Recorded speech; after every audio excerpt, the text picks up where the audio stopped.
de un ratico paramos y para el café, ¿vale? Bueno, estábamos hablando de la emperatriz Sisi. De antemano me disculpo si les hago tomarle poco afecto en lo que va de esta clase y probablemente va a ser muy interesante porque nos va a permitir ir entendiendo las complejidades del ser humano. Esta es la foto de el hijo de Sisi Francisco José, Rodolfo de Habsburgo. Rodolfo de Habsburgo fue un niño sensible que tuvo una doble circunstancia dramática y trágica en su niñez. La lejanía de su madre, quien realmente, exceptuando el caso de María Valeria, su hija menor, nunca se interesó o se desinteresó de sus hijos mayores. Y la rigidez de un sistema imperial que hizo exigencias tan duras como el retirarlo del espacio familiar para someterlo a una educación militar desde los 6 años de edad. Esta situación, unida a una predisposición de natural tendencia a acercarse más a las inclinaciones maternas que paternas, hicieron que Rodolfo tuviera una vida muy llena de conflictos, de sufrimientos, de drama. Eh, Él fue, como les digo, educado en un rigorismo por el que también había pasado su padre Francisco José y muy probablemente no sabemos hasta qué punto su tío Maximiliano, pero no todas las personas estamos hechas del mismo calibre, es decir, del mismo sí. Eh, sabemos que, sabemos que lo entregaron al cuidado de un preceptor que se caracterizó por ser un hombre muy duro. O sea, estamos en una época, ¿sí? En la que la idea de la educación era lo que se conoce como draconiana. Eso de el temperamento espartano, de someter a los niños a pruebas de frío, de hambre, de una autoridad durísima, de un cero calidez, cero afecto, cero abrazo, ¿no? O porque se consideraba que si a un niño se lo abrazaba o se lo tenía con cariño, entonces se iba a debilitar el carácter. Y para no debilitar el carácter, pues la relación con las mujeres de la familia era una relación completamente lejana y distante. Muchas veces lo dejaban solo y le decían que había un jabalí salvaje suelto en la habitación, es decir, lo asustaban. Y además, a veces lo despertaban con tiros al aire. ¿Fue igual la educación de Francisco José? Puede que sí, puede que no. Es decir, debió ser también una educación fuerte, pero ustedes saben que hay gente que es muy sádica, ¿no? Y que hay gente que disfruta aterrorizando a un niño. Y en esta época era fácil vender el discurso de que eso era lo correcto. No nos vamos muy lejos, nosotras unas menos, otras más. Crecimos con educadores y preceptores que eran supuestamente personas maravillosas y a decir verdad eran unas verdaderas brujas endemoniadas, gente que en la vida debió haber pisado un aula de clase. Yo conozco y voy a decir el milagro sin contar el santo, una persona muy reputada pedagógicamente en nuestro Cali tradicional, que además muy enredada con mi familia lejana, que a otra familiar mía, que también fue una gran pedagoga, una mujer maravillosa, ambas después trabajaron juntas, la que era, como decían ellas en esa época, una tonta, es decir, una bien portada, la cogió y a reglazos le volvió la espalda, le destrozó la espalda. Pero estaba viva mi bisabuela y mi bisabuela se dio cuenta. Casi acaba con la famosa maestra, casi acaba. O sea, le dijo hasta de que se iba a morir. Pero ese no era la conducta. La conducta era que los papás llegaban y los profesores hablaban pestes de de los hijos y todo el mundo uno llegaba regañado en el colegio y castigado en la casa, ¿sí? Y habían situaciones muy duras de los niños que les pegaban con la regla en la mano, que los castigaban. Entonces, digamos que esto se los estoy poniendo en contexto para entender dos cosas que están ahí al principio. La educación del siglo XIX fue una educación muy dura. Si son los primeros sistemas educativos que vuelven a ponerse en práctica a nivel colectivo en la historia, tanto como educación pública. Los niños que no tenían recursos iban a la educación pública y los niños que tenían muchos recursos tenían institutrices, preceptores y se educaban en sus casas.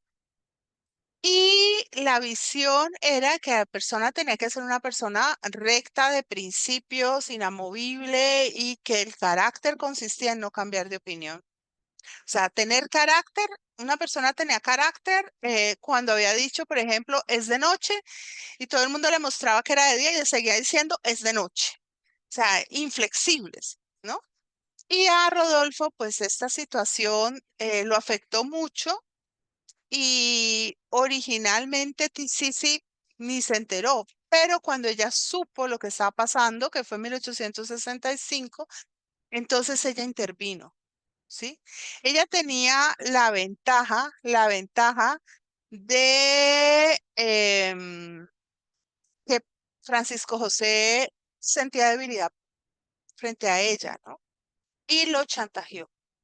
Le dijo que o cambiaba los preceptores y el modelo de educación de su hijo o ella se iba para siempre.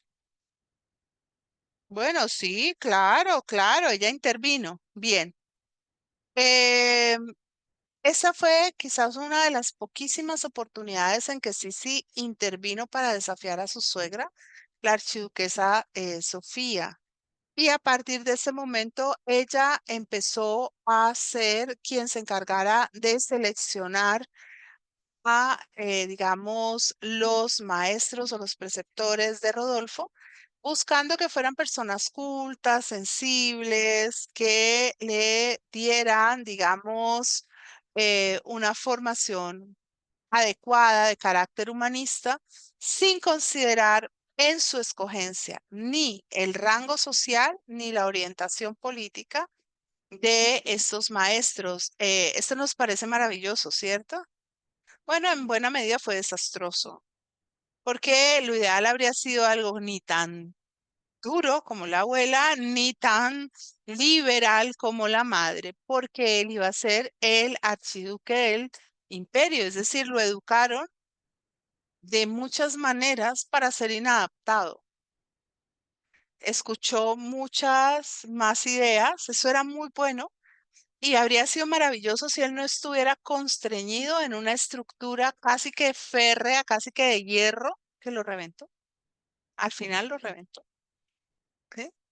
Porque él creció siendo un personaje muy sensible, muy inteligente, pero en un medio de conflictos internos tan graves como el de su madre. O sea, ella era la emperatriz. Había logrado, gracias al amor absoluto de su marido por ella, unos espacios de libertad que fueron, digamos, absolutamente escandalosos en Europa y eran impensables. O sea, una reina consorte que decide en buena medida su existencia, su vida y que vive fuera de la corte sin acompañamiento cortesano, sino estableciendo ella misma quiénes son las personas que acepta que estén a su alrededor, pero él no podía hacer eso.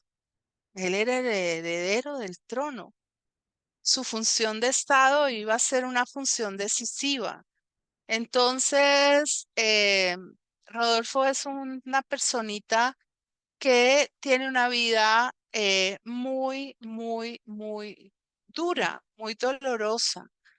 Em, y él empieza a sentir, por eso les decía que los profesores tan liberales, pues eran una maravilla, habría sido genial si lo hubieran podido manejar de otra manera. Lo cierto es que él crece con un pensamiento liberal en medio de la corte más conservadora de Europa y empieza a sentir las injusticias del sistema y él no es más que el príncipe heredero y en una corte la única figura que realmente importa es la del rey, el que tiene el poder directo. Bueno, en las que hay reina, la reina, como en el caso de Isabel I de Inglaterra. Las otras figuras son complementarias, no pueden hacer nada. O sea, eres el príncipe heredero, pero estás en una corte donde no puedes hablar si tu padre no te da la palabra. Y donde tu padre te puede mandar a callar y puedes tener 30 años y tu papá te puede decir, por ejemplo, a su palacio, váyase, no lo quiero ver. Para él, el imperio austrohúngaro que gobierna Francisco José es un imperio rompecabezas.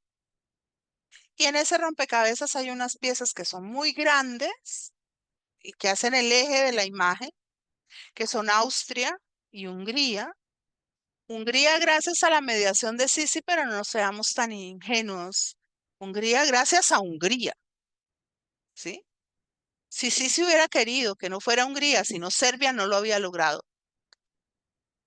Hungría, porque Hungría es un territorio rico, fuerte, con mucha gente y era un territorio donde los grados de conflicto eran muy altos y era un territorio que es una expansión defensiva de Austria. Entonces, sí, se le daba la coyuntura a Francisco José de resolver el problema con los húngaros sin tanto trajineo político a través de su esposa y era más positivo presentarse como un emperador que cede ante el amor que tiene por su mujer y no un emperador que cede ante los requerimientos políticos de los grupos liberales húngaros, ¿sí? Porque la concesión graciosa a la esposa es algo que es parte de la autocracia. Y la concesión a los húngaros por la parte política es una concesión política.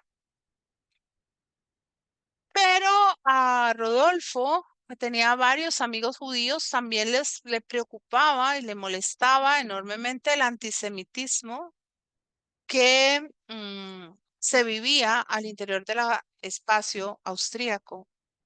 No se olviden que nuestro querido Hitlercito era austríaco, ¿no? Esa leche la bebió muy temprano. Bien, obviamente, siendo él el heredero al trono y siendo la corte como era, nadie se iba a tomar la deferencia de preguntarle si quería o no casarse con quien querían que se casara. Así que lo casaron con Estefanía de Bélgica, pero obviamente un hombre como Rodolfo, que además crecía siguiendo las huellas de su madre, que era una mujer que insistía en los matrimonios por amor, pues se sintió terriblemente frustrado ante la